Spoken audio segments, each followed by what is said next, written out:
Rick, here we are again. You ready? Yes, sir. Okay, so the title of this podcast is A Critic Doesn't Hate You. Rick, you want to get us going? Wow, wow, wow. Well, a couple of things come to mind about that, and that is, I think it depends on where we are in our lives and where our mental state is, and our emotional state and psychological feeling about self and others. That determines how criticism lands on us. And I think for me, I was very defensive always about criticism because the criticism landed on me like, if you're not perfect, I can't love you. Or if you're not perfect, you're worthless. And Hmm. so criticism to me in my younger days was all about being defensive, trying to fend off and explain why I did something. So the critic would say, "Oh, I see. Well, my criticism's invalid. You're perfect."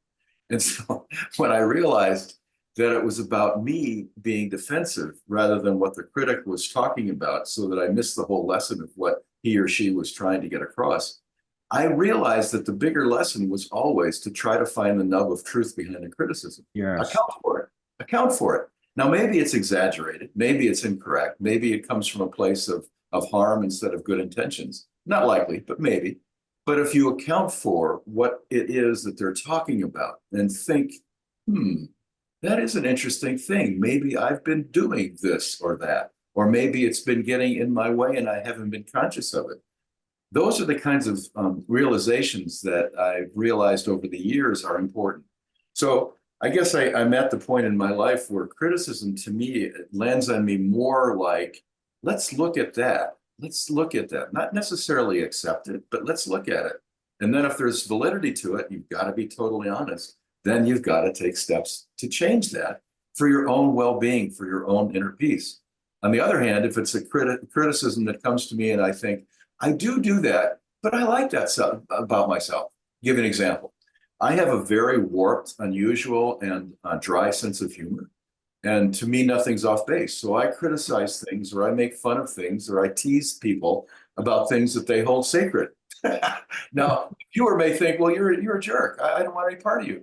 Well, that's cool. But I understand the criticism. I understand why that's irritating and gets under your skin, and there are sacred things that should be left alone.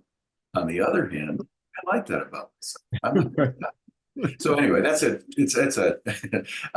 cheap and an easy example of a criticism that I wouldn't accept. One that I would accept would be, you didn't prepare enough for this. My client talking to me, you didn't prepare enough for this. I listened to your argument. I listened to the other side's argument in court.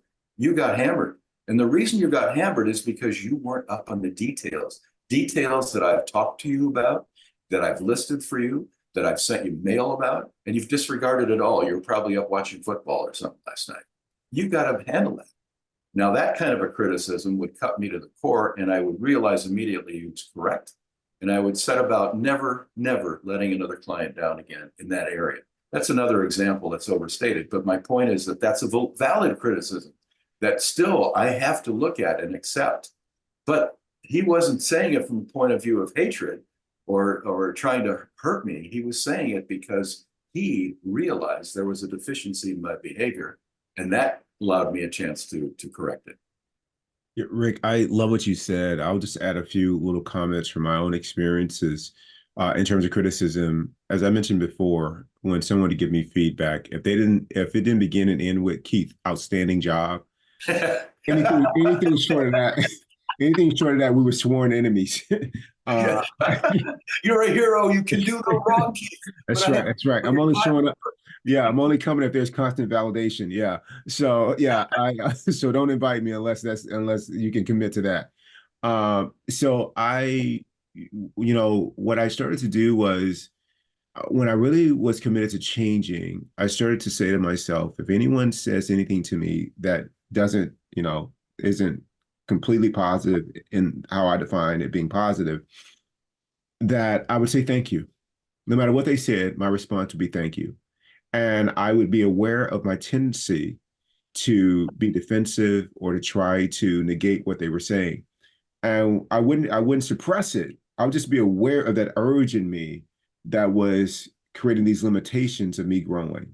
Because like you said, most things that people say to you is, for the most part, it's not coming from a hurtful place. They're not trying to hurt you. There may be some, and if so, that's their path.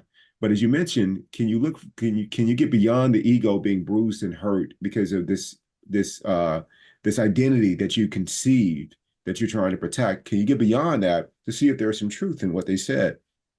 And in most cases, there has been. And in the cases when there hasn't been truth to what they said, I still appreciated the criticism.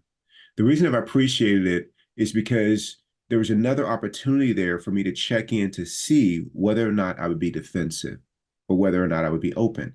And at every moment, I'm trying to let go of the defensiveness, I'm trying to let go. And so you let go of the defensiveness and you're like, oh, that wasn't true. And I didn't get defensive about it. I still said thank you. And then here's the true measure of whether or not you let go of defensiveness or any kind of not being open to the feedback is is if what they said was indeed truly hurtful. If it wasn't true, the question becomes, secondly, did you close your heart to that person? And I want to be a kind of person who doesn't close my heart. Even when the criticism is off base or not legitimate, it's their own stuff. That's cool too. But the opportunity to, one, check in with myself, and if it's useful to apply it. Second, if it's not useful, to be grateful for the exercise and seeing whether or not I would get defensive. And then thirdly, can I keep an open heart to this person moving forward? If I can do those things, man, oh man, I mean, that's just win, win, and win, Yes. So it's awesome, Rick. Thank you so much for this one. I think this is great. And I think there are a lot of people that get a lot of feedback. Uh, oh, I'll say one more thing too, is when I'm not sure if the criticism is valid or uh if it's useful, um, what I'll do is I like to talk to my friends who are on a similar path of really being open to growth. And that's you and Brian and others. I'll talk to you and you all will help me see, like, you know what? They got a point. Yeah. Oh, yeah. And my ego will be like, I was afraid of that. Yeah.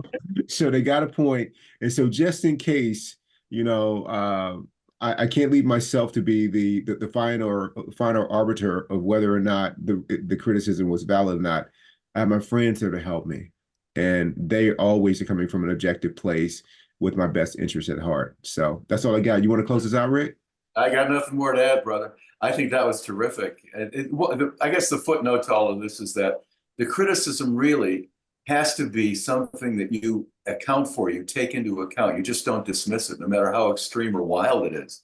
And that requires an element of honesty. And in my younger days, I was not willing to have that personal honesty about myself. I wanted to portray myself in a certain way. So things that were consistent with my portrayal, my mask, I didn't consider. I wanted to present in a certain way to the world.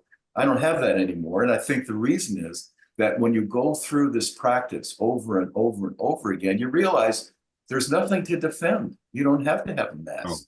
I mean, I still do. I mean, it's part of human nature, but you're aware of it at least. And so I guess what I'm getting at is that in order to really understand and to make progress, you need to at least consider what the criticism is, no matter where it comes from, no matter how harsh, no matter how non-conforming it is to your own self-concept. You have to consider it. Personal honesty is huge. absolutely. Thank you, Rick. I love you. I love you, buddy. Adios. See you this week. See you this week.